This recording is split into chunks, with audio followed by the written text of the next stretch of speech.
noite. A gente já vai começar a nossa live. Só um minutinho para a nossa convidada chegar.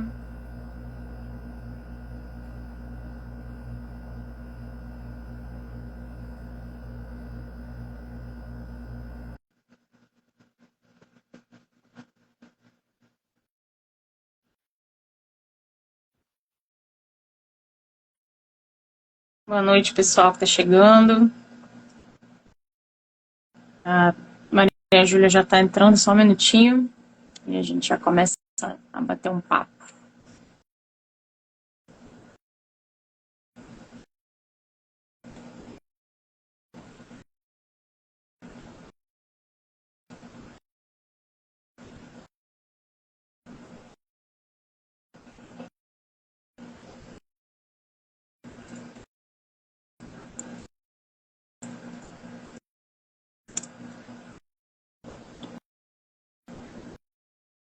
Esses instantes iniciais de ajustes tecnológicos.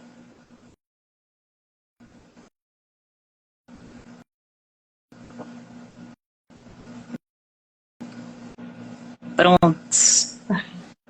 Oi, Maria. Olá! Tudo bem? Tudo bem? E você? Tudo bom? Como tá? Super bem-vinda. Legal te encontrar. Também, sempre bom, sempre bom. Obrigada por ter aceitado o nosso convite de vir conversar hoje sobre esse tema. Muito bom ter você aqui de novo na Casa Plural, mas na nossa primeira live juntos, né? A gente já fez o curso, mas bom estar aqui nesse espaço de bate-papo também. Dia 31, agora desse mês, tem um dia assim, né, dedicado ao transtorno bipolar, então a gente quis também tirar esse espaço para conversar. E a sua presença vai ser fundamental para a gente ter uma troca de ideia de qualidade assim, sobre o tema. Uhum. Eu não sou muito familiarizada com o Instagram, assim. Eu passei muito tempo longe, tô voltando faz pouco tempo, até para uma conta pessoal. Até por questões de quando eu estava estudando para prestar a prova de residência, eu perdia muito tempo, assim, sabe? Então foi mais uma questão de me cuidar que eu saí do Instagram e passei anos e anos sem, assim. E aí eu tava me sentindo meio um ET, assim, porque hoje em dia as pessoas falam como se. Ih, travou um pouquinho, né? Peraí. Quer dizer, não sei se foi a minha ou se foi a da Maria Júlia que travou.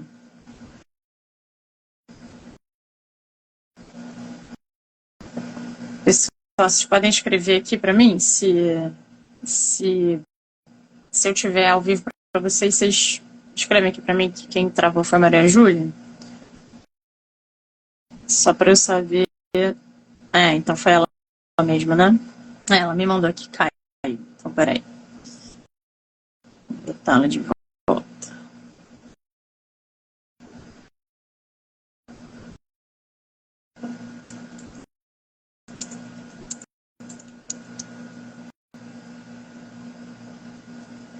Tá voltando já.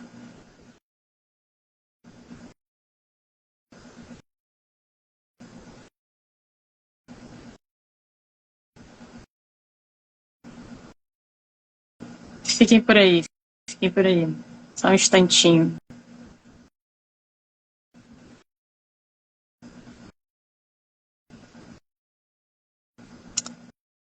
Deixa eu ver quem tá aí.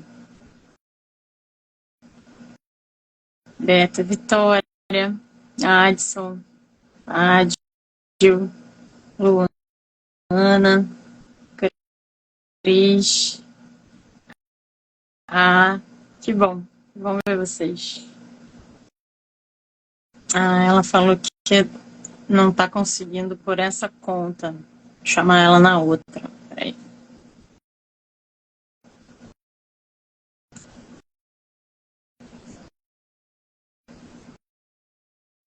Bom. Pronto. Estava falando justamente sobre as minhas dificuldades tecnológicas. Exemplificando o que estávamos dizendo, né?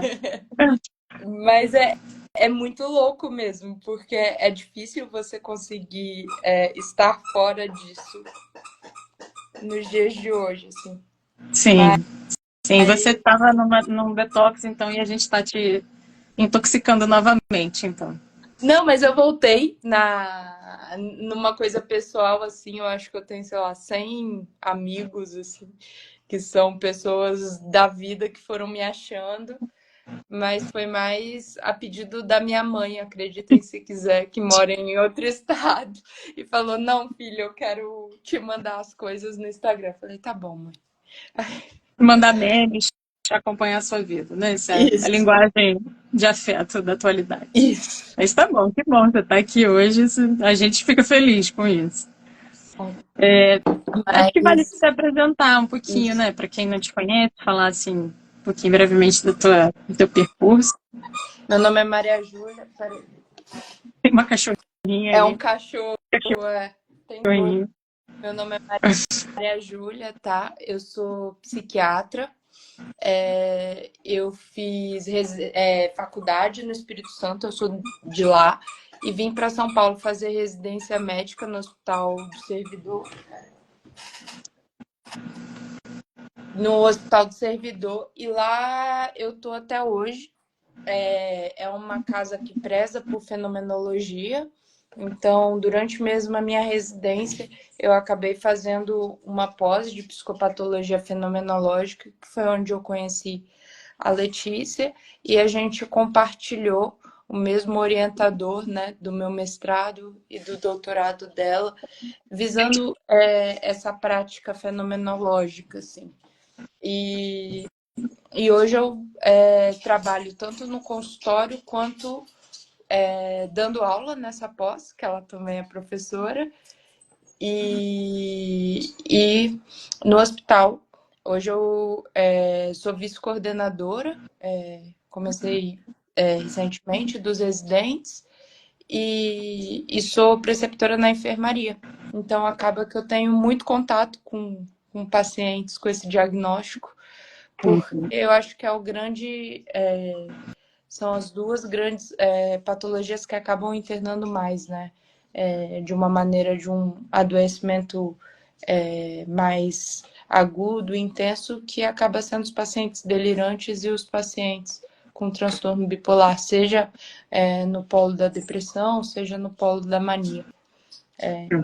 Que eu acho que socialmente não se vê tanto, mas na enfermaria sempre tem pelo menos um. Sim. Eu acho que valeria, assim, a gente começar. Claro que o nosso, né, público que vai se interessar por esse conteúdo é, na maior parte, também de profissionais de psi, né?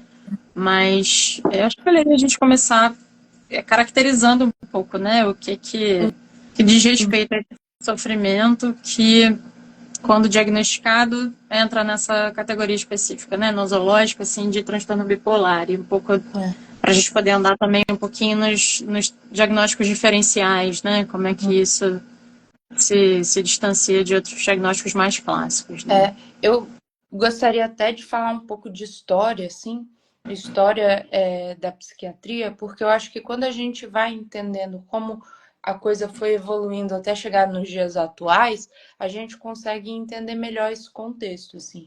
Quando a psiquiatria surge, né, dentro de um campo médico, é muito pré-remédio.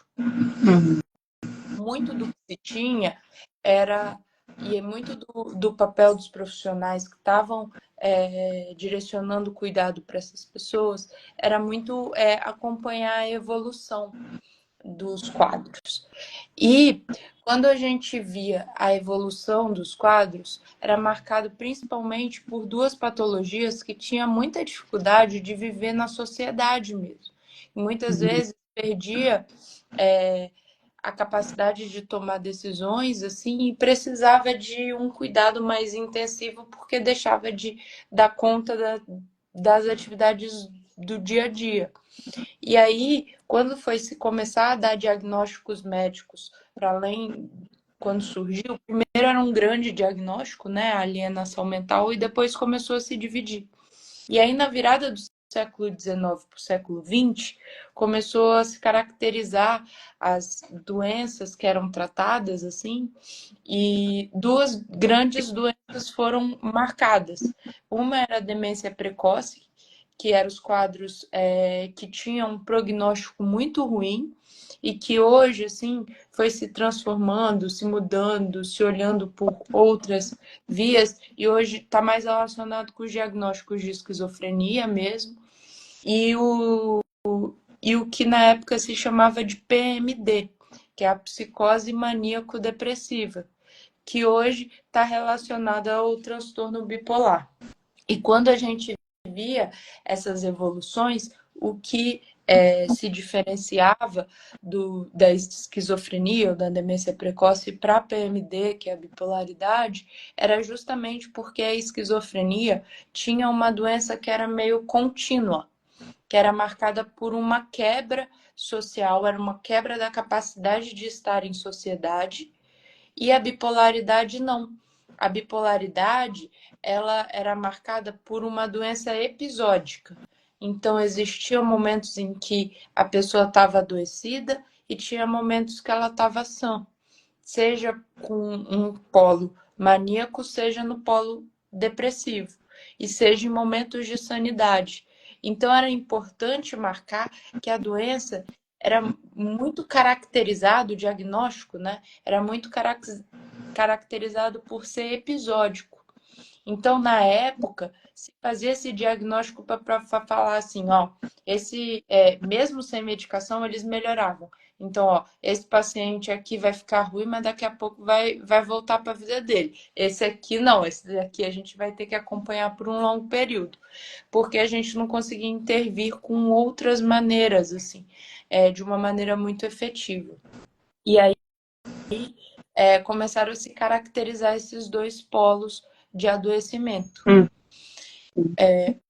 Hoje, quando a gente pensa em depressão, principalmente, né, que acaba sendo mais difundido, o diagnóstico até por ser mais frequente, a gente pensa em tristeza. E eu até queria ressaltar para a gente não olhar pela tristeza, para a gente conseguir olhar pela lentificação. E eu vou explicar porque, como a gente fala em polo, a gente também teria que olhar a mania como uma alegria. E eu nunca vi alguém muito feliz, né, de tristeza e alegria, que não pudesse viver em sociedade. Muito pelo contrário. Eu acho que a alegria, a felicidade tem que estar aí. Mas eu acho que as pessoas, quando elas aceleram, elas muitas vezes precisam sim de algum cuidado por exposição de risco. Então, quando a gente olha a depressão como uma lentificação e não como tristeza, eu gosto até de usar uma analogia que é quase você imaginar você subindo um morro de bicicleta com uma marcha bem pesada, usando uma mochila nas costas. Você se sente mal, você se sente inútil, o tempo não passa, você sente que você não vai conseguir, você perde as esperanças. Então é mais ou menos o processo e você se sente triste. Já a mania, a gente vê ao contrário, você vai se sentindo bem, mas tudo vai ficando tão rápido, tão rápido, tão rápido que você decola e perde a conexão com a realidade. Então, você fica irritado, triste, feliz, você pode ficar qualquer coisa, você pode ser qualquer coisa, você muda muito, tua linguagem não acompanha seu raciocínio, então as pessoas têm dificuldade de te entender pela velocidade. Você se incomoda se você fica num lugar restrito, você se incomoda que o outro não consegue te entender, você fica irritado e tem uma certa, como se a gente vê mesmo um avião muito rápido, ganha até uma leveza no discurso e tudo que a gente percebe nesses casos de mania e depressão. Assim, nesses casos de mania, desculpa, que é o Uhum. contrário da depressão quando a gente pensa nessa lentificação. Uhum.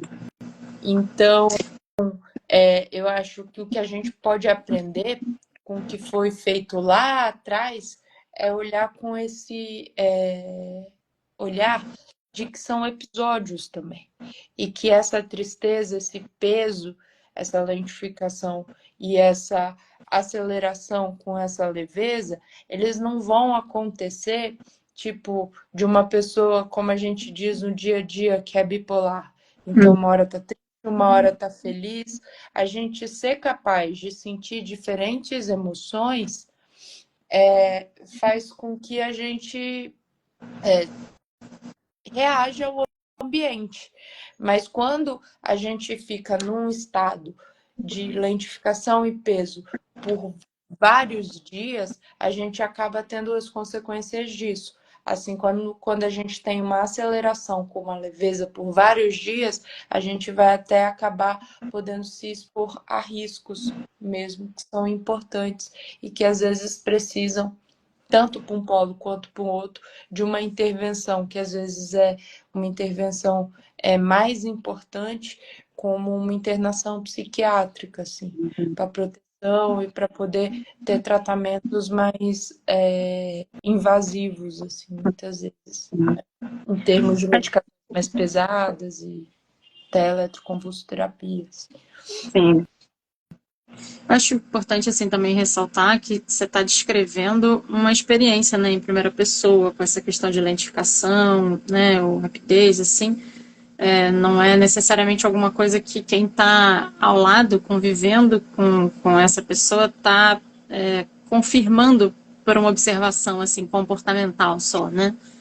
Muitas vezes, quando você começa a perceber, você começa a observar, assim, é passível de ser visto por terceira pessoa, e quando você treina o seu olhar para a segunda pessoa, você já vê, assim.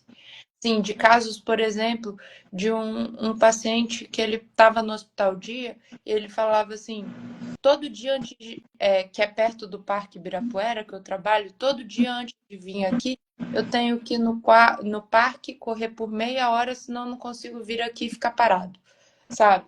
Então, assim, essa experiência de aceleração e de ser muito, você sente, assim.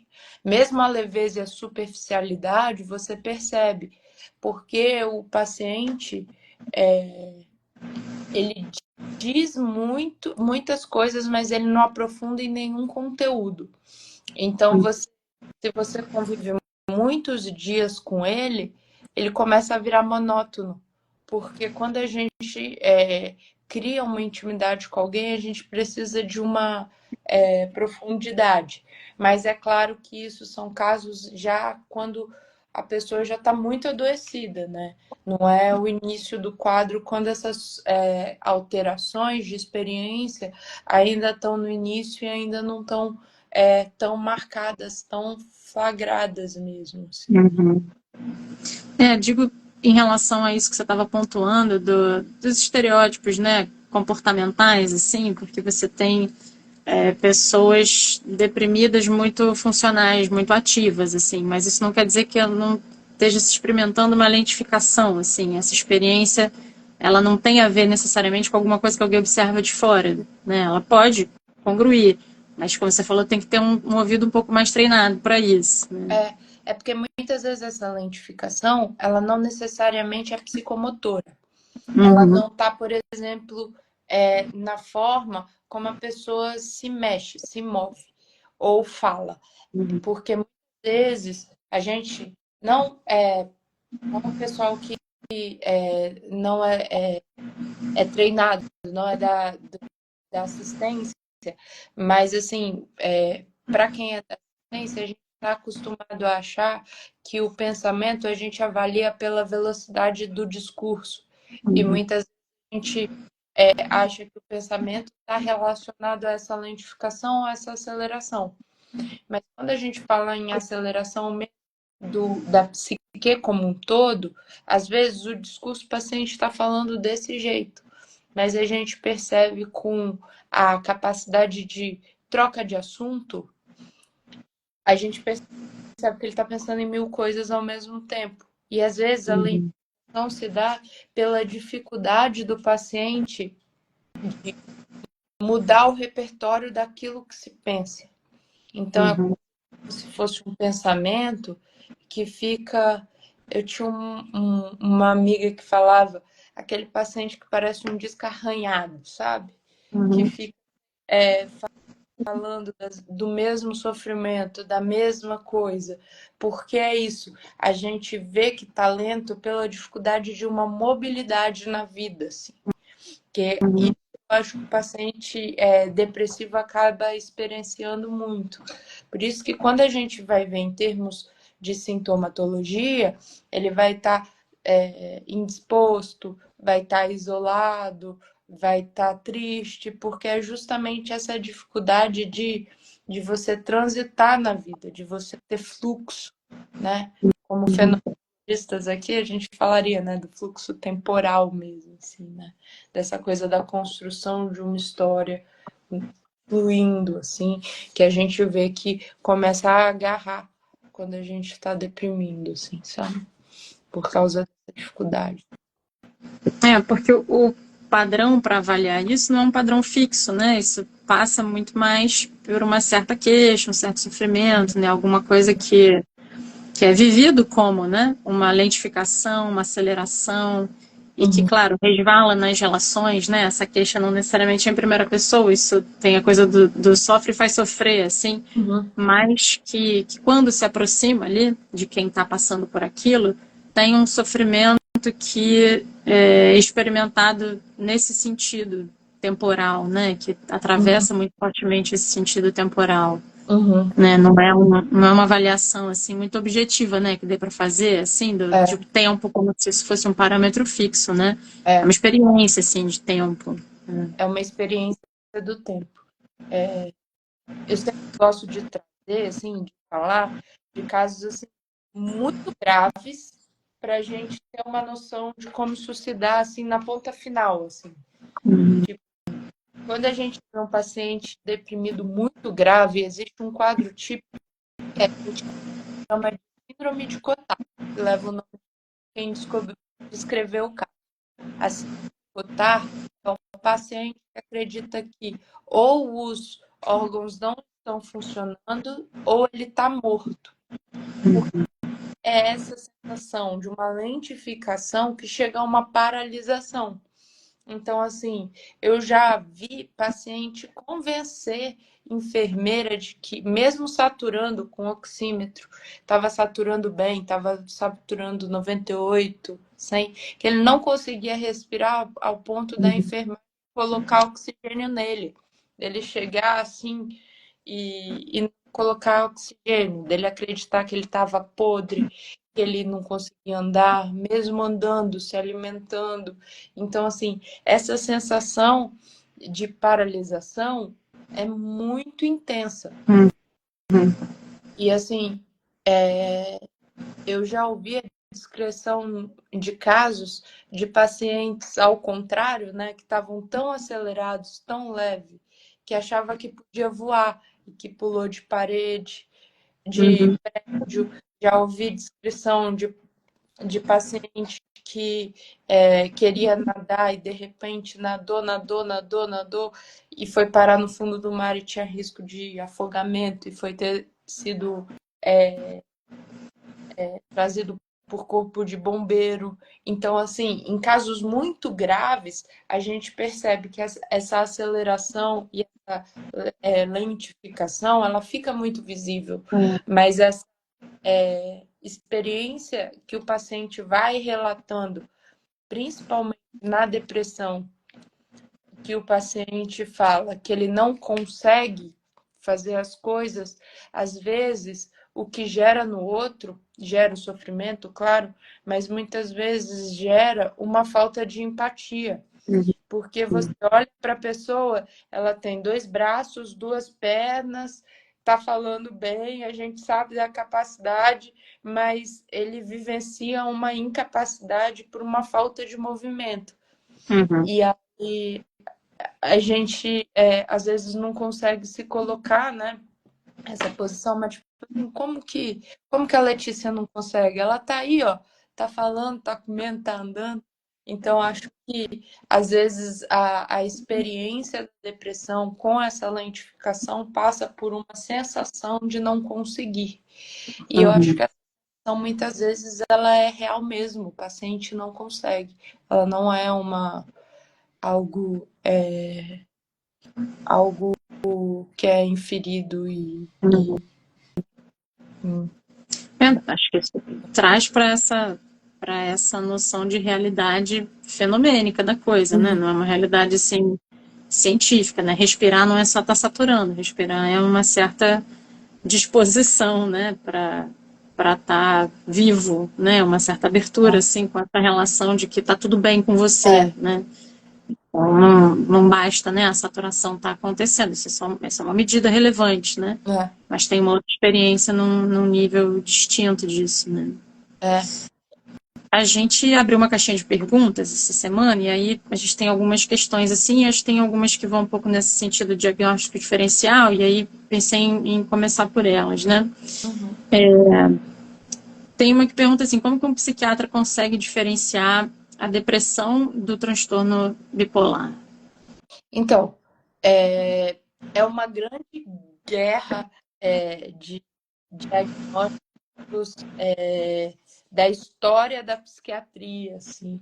Tem alguns psiquiatras que defendem que existe depressão, que existe uma doença unipolar, e alguns outros falam que tudo está dentro da mesma doença. Então, assim, que a bipolaridade ela contempla episódios depressivos quando eles acabam se repetindo.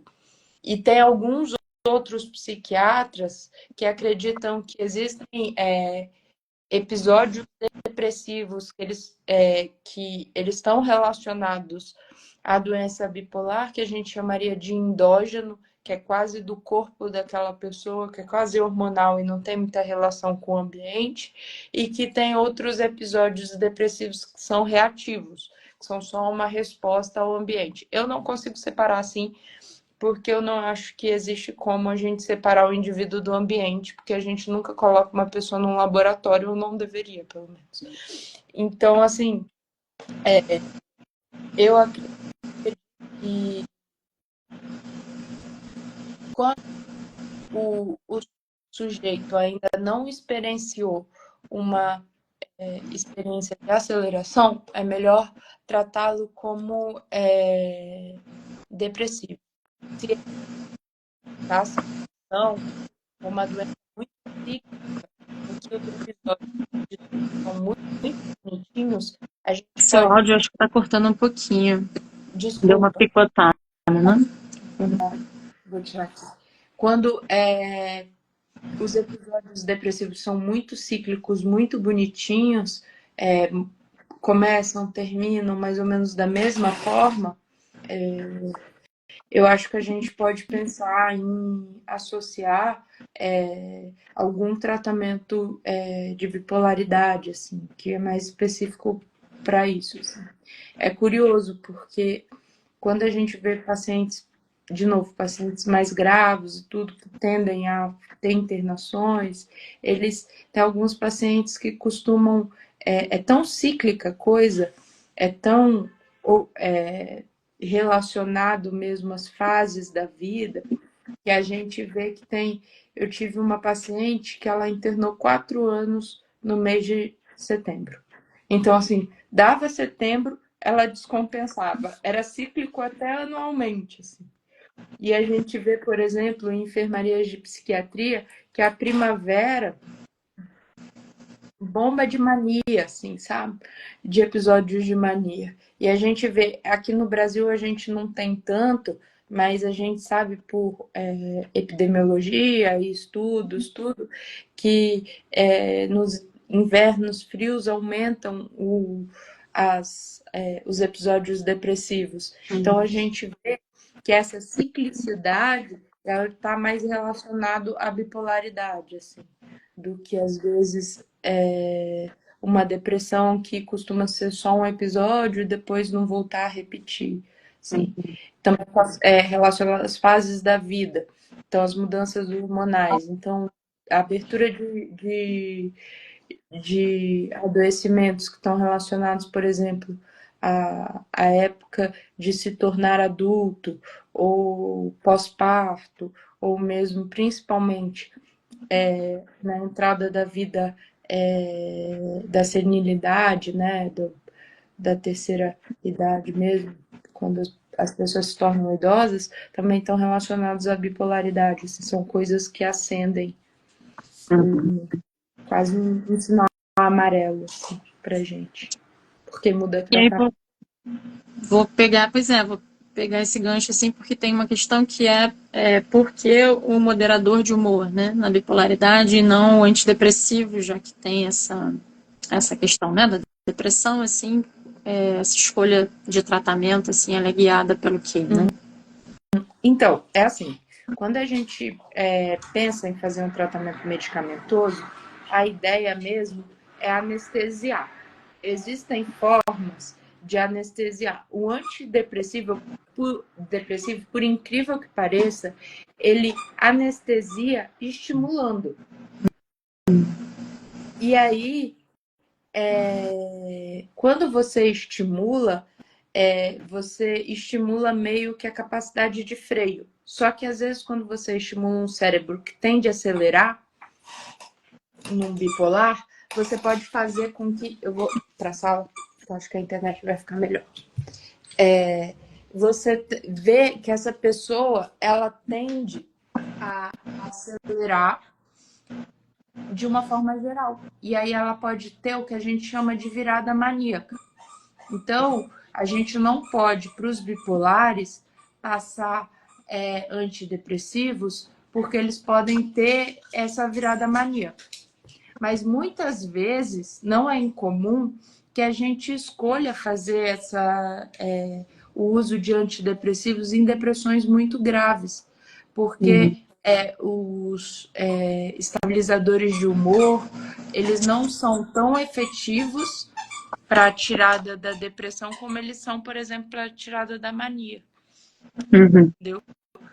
Então, assim, e a gente também tem que estar ciente que muitas vezes o tratamento ele exige que a gente não faça um tratamento único, mas que a gente olhe para o paciente, identifique essa fase, tire da crise e depois faça a manutenção.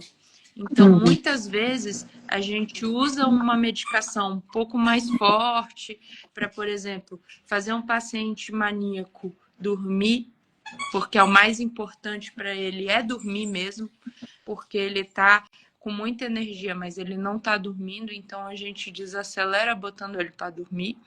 Então, para ele dormir por um tempo e depois a gente vai tirando essa medicação que causa essa sonolência para colocar uma medicação que ele se sinta mais confortável, que na maioria das vezes é um estabilizador de humor, entendeu? E a anestesia do estabilizador de humor você definiria como? Ele diminui as conduções nervosas. Por isso que a gente usa muito anticonvulsivante, né? Porque se a gente for ver, a convulsão é como se a gente tivesse muito estímulo elétrico e aí a gente meio que cai o nosso disjuntor, e aí a gente convulsiona. Então, quando a gente dá um anticonvulsivante para alguém, é para diminuir essas conduções elétricas. Então, e elas ficam um pouco mais organizadas, porque elas ficam mais lentas, passando pelo circuito de uma maneira um pouco mais calma. Tanto que, às vezes, mesmo pacientes que têm um comportamento mais impulsivo, a gente acaba prescrevendo estabilizadores de humor por conta disso, assim, porque a pessoa vai ter uma condução mais lenta e vai ficar menos impulsiva. Às vezes ele nem é bipolar, assim, mas ele é só alguém que se expõe a risco. Tratamento, por exemplo, para uso de substância, a gente costuma usar também alguns anticonvulsivantes justamente por conta disso. Às vezes, tratamento para emagrecer, as pessoas prescrevem muito topiramato, E aí o Uhum. efeito colateral mais comum é justamente o paciente sentir que o pensamento está lento, que não está pensando direito, que não tem memória, justamente porque a condução nervosa fica mais devagar. Uhum. Você falou da impulsividade, tem uma questão que toca nisso, né? Que falou que tem um familiar que foi diagnosticado como bipolar, mas a pessoa fala, né? Sempre achei que ele era mais compulsivo do que maníaco. O tratamento é muito diferente, perguntando justamente nesse ponto do tratamento. Depende. Se ele for compulsivo, assim, Tá às travando um vezes, pouquinho, aí a tua conexão tá travando um pouquinho, entendeu? tá. Voltou agora? Tá Acho um que tá pouco melhor? melhor, a imagem melhorou. Tá. Depende, assim, se ele for compulsivo, a gente fala mais em compulsão para pacientes que têm relacionado pensamentos obsessivos mesmo, que é Uhum, tipo a compulsão para aliviar a obsessão. E aí o tratamento muda um pouco. Mas se ele for mais compulsivo no sentido de ser mais impulsivo, uhum, o ele pode, isso pode ser características de alguém que pode ter isso, sabe? Pode se beneficiar de um tratamento com algo que lentifique um pouco a condução, organize um pouco mais a condução, seria um estabilizador de humor. Hoje em dia, não o diagnóstico de bipolaridade por algumas linhas psiquiátricas, mas principalmente para a linha psiquiátrica mais vigente, né, que é mais biologicista hoje em dia, acaba ampliando esse diagnóstico de bipolaridade para pessoas que têm muitas vezes oscilações de humor ou um comportamento mais impulsivo. uhum. Com bipolaridade que eles falam, né, do tipo 2 ou mesmo de ciclagem rápida, que contempla mais esses pacientes que têm essas oscilações de humor, que seriam bem medicados quando se usa estabilizadores de humor mesmo, né, que são os anticonvulsivantes. Eu mesmo, eu não gosto de usar.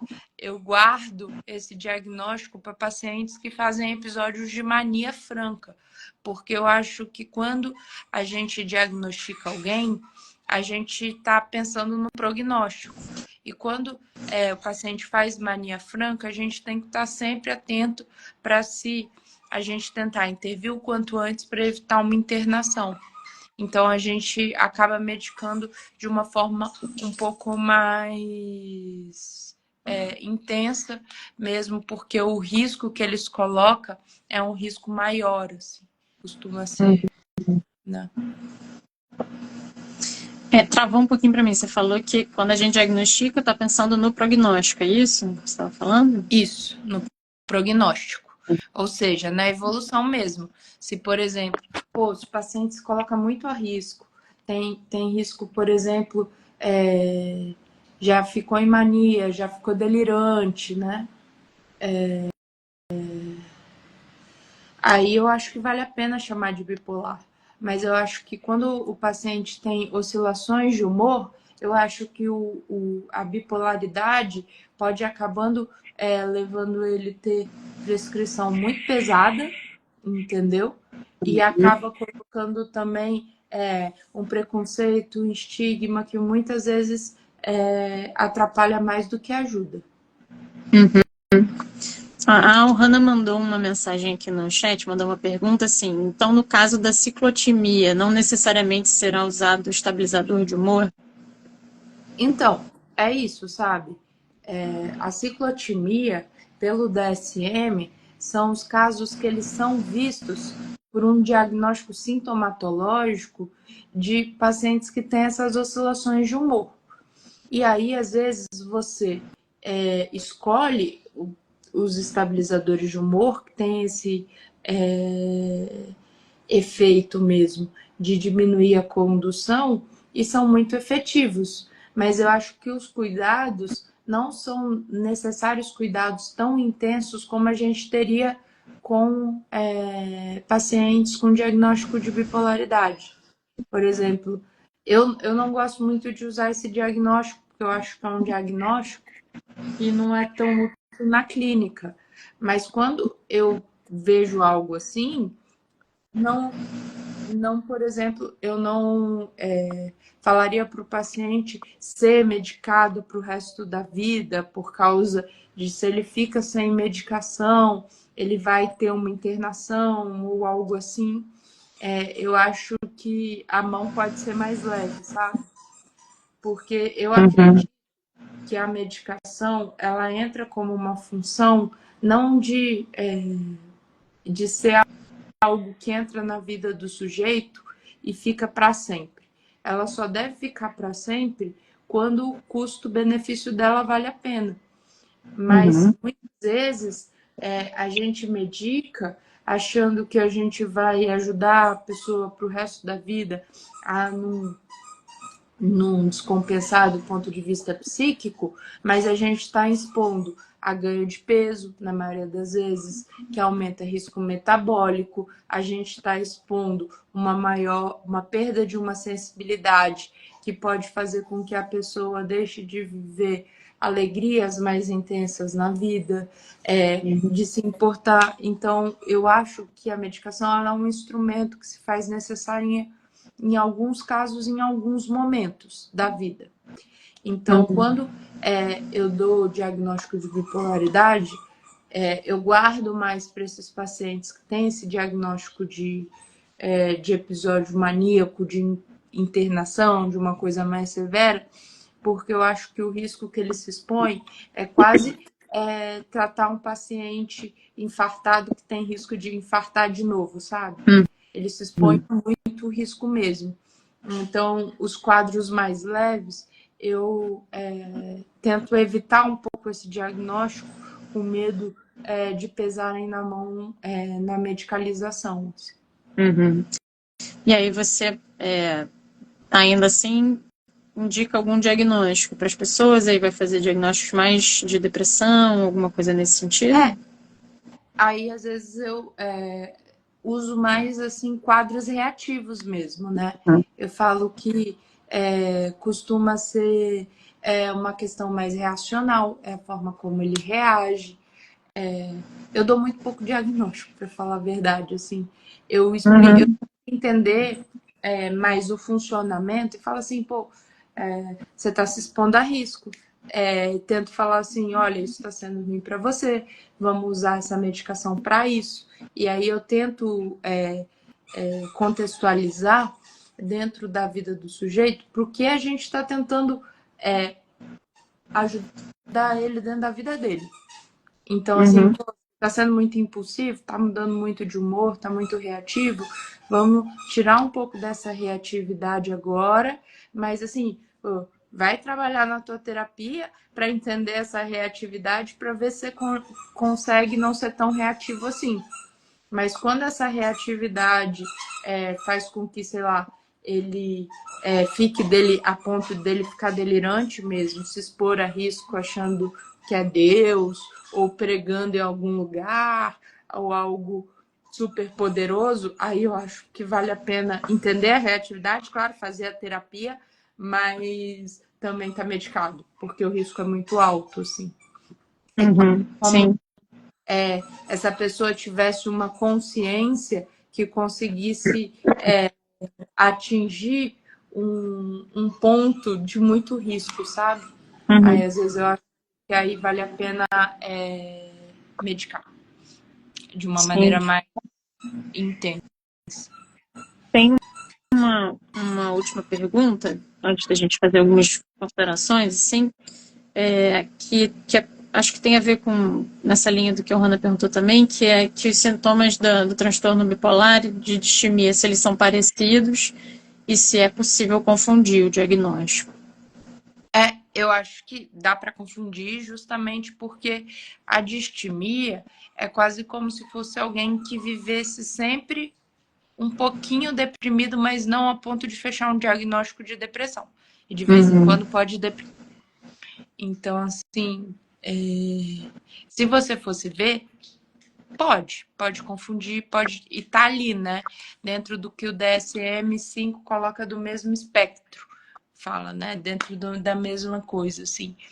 Mas na minha experiência, a maioria dos casos de distimia está muito mais relacionado a algo social e reativo do que algo episódico. Então, eu acho que valeria a pena pensar mais, fazer esse diagnóstico se diferencial, se for algo mais com episódios mais marcados, de descompensações, a gente levar para um lado de um transtorno bipolar, e se for distimia, se for mais um estado que a pessoa permanece e leva a vida com um mal-estar importante, assim. Uhum. Eu acho que tem uma coisa assim muito importante assim, de tudo isso que você está falando, que é poder decompor um pouco esses diagnósticos na direção da experiência, né? Não se fixar muito assim numa coisa criteriológica, mas tentar compreender o que está acontecendo com alguém que está em sofrimento, que tipo de sofrimento é esse, né? Como é que ele se mostra, para poder pensar como é que se ajuda alguém que está nessa situação, né? E no caso assim de uma ajuda que a psiquiatria pode conferir assim com uma especialidade, como é que cada medicamento também promove um certo tipo de ação e reação na direção disso tudo que você está identificando que está ali sendo movimentado e que está na base desse sofrimento para que essa ajuda possa acontecer, né?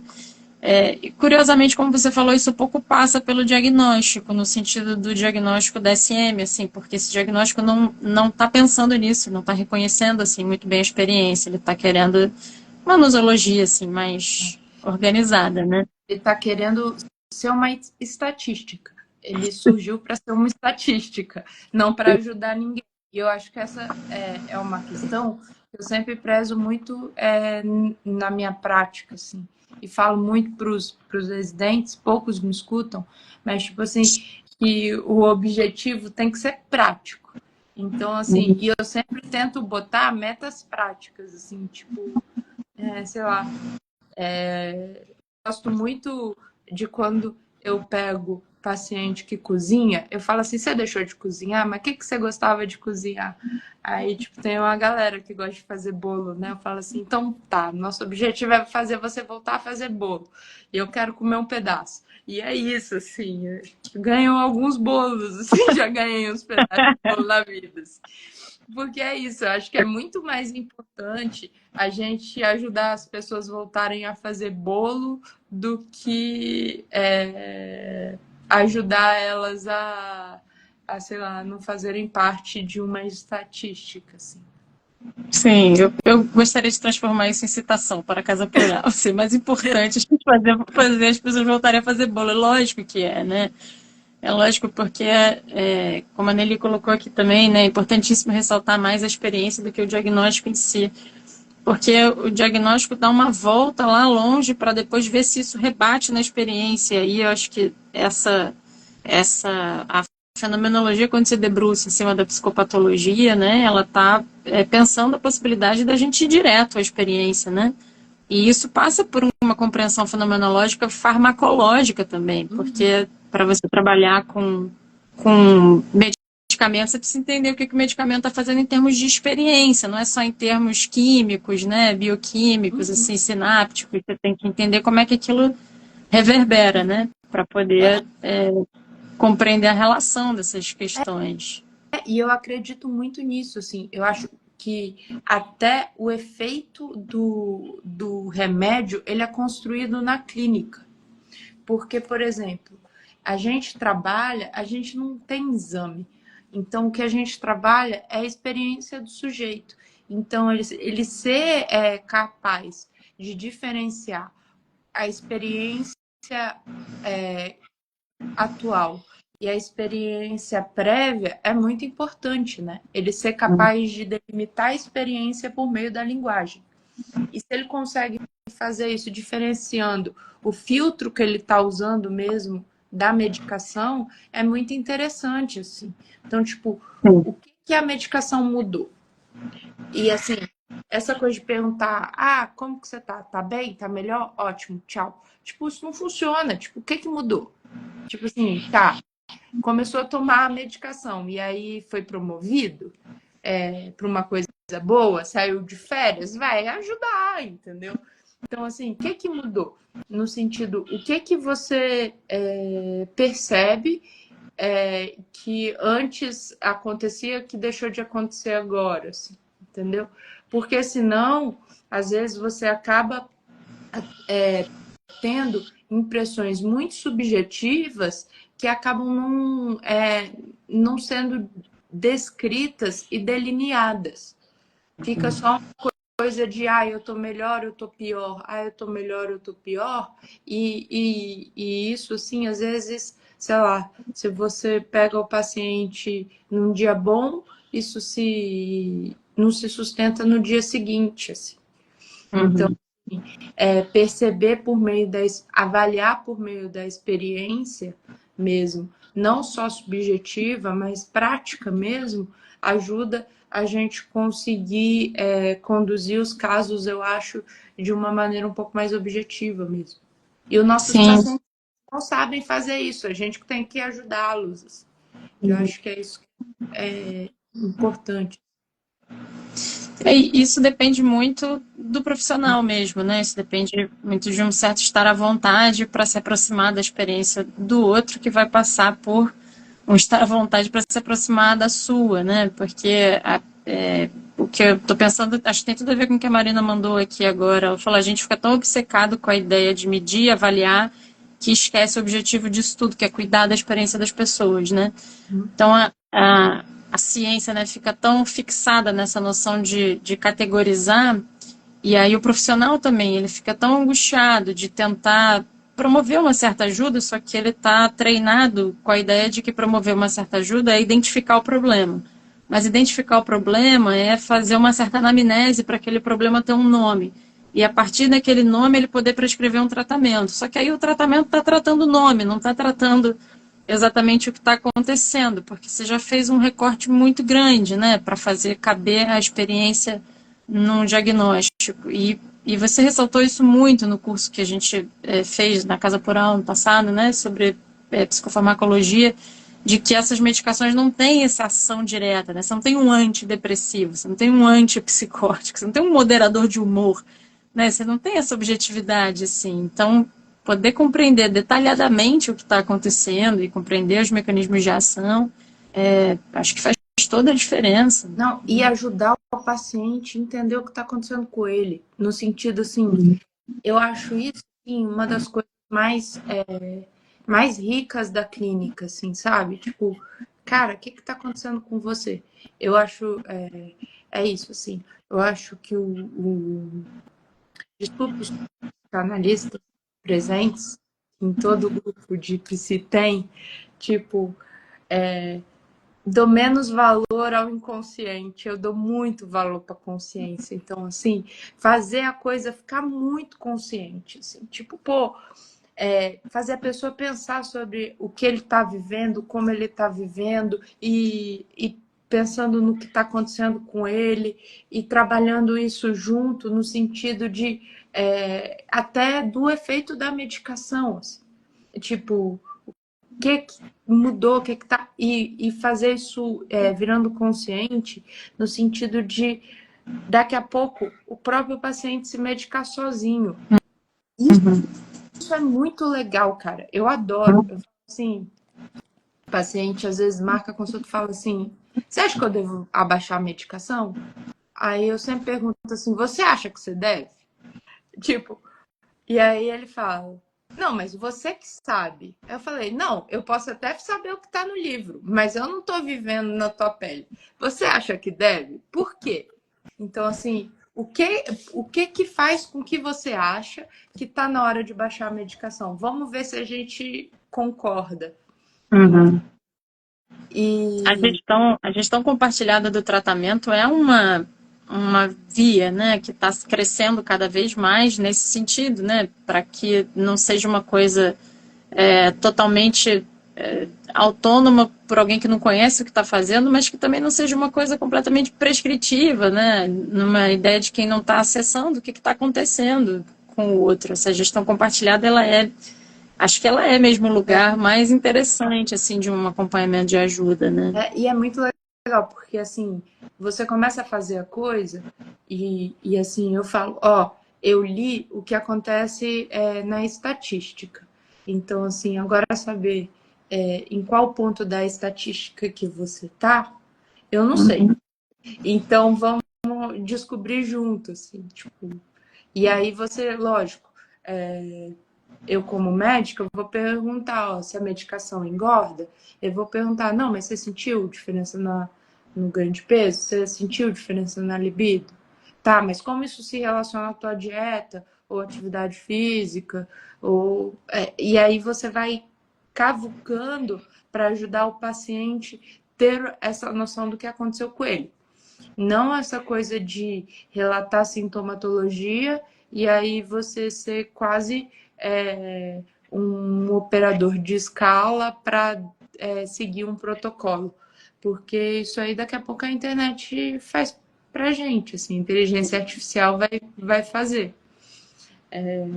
Então, assim, a gente ser capaz de fazer com que a troca seja elucidativa, assim, para o sujeito, é muito bom. E eu acho É, que vocês psicólogos, assim, conseguem fazer isso também.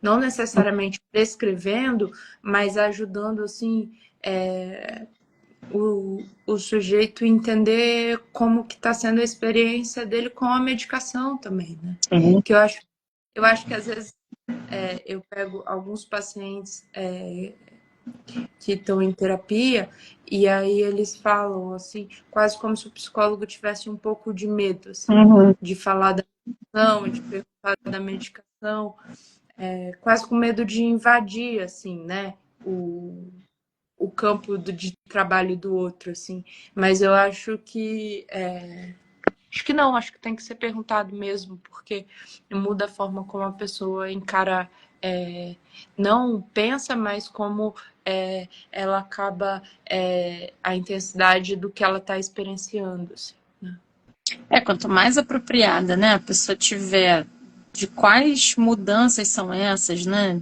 e no nível mais sutil do que ela está experimentando com a medicação, melhor ela pode tomar essas decisões também, como você falou, de custo-benefício da medicação. Não é uma coisa muito objetiva, esse libido, ponto. Mas qual é a relação que a pessoa tem com libido, com desejo, com esse momento da vida? Então, isso não é muito simples, né? A Ana Carolina falou, né? Ampliar a compreensão, desvelar esses sentidos, é exatamente isso que possibilita mesmo que alguém se aproxime da própria liberdade, né? De tomar suas decisões, assim. Né?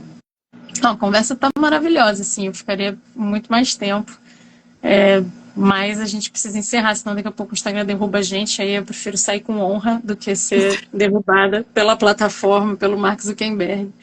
Mas queria te agradecer muito, Maria Júlia, por estar aqui em mais esse espaço mais uma vez. É sempre maravilhoso estar com você e trocar.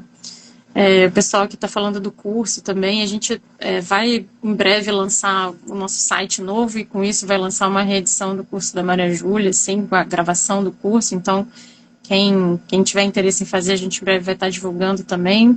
Já mês que vem, assim, isso já vai estar disponível, então é só acompanhar a nossa página. Aí Mas a você gente me está avisa sempre. que agora eu vou poder divulgar no Instagram. Agora você tem um Instagram para fazer essa divulgação conjunta, lógico. Mas vai ser ótimo e a gente tem, né, os nossos grupos de estudo que acontecem atualmente, outros cursos, é só acompanhar aqui na nossa página ou falar com a gente no WhatsApp. A gente está sempre disponível, quem precisar falar com a Maria Júlia, né, ou para marcar consultas, enfim, qualquer tipo de suporte. Tem aqui o Instagram dela, mas se mandar um WhatsApp para a gente, na Casa Plural, a gente passa o contato dela também.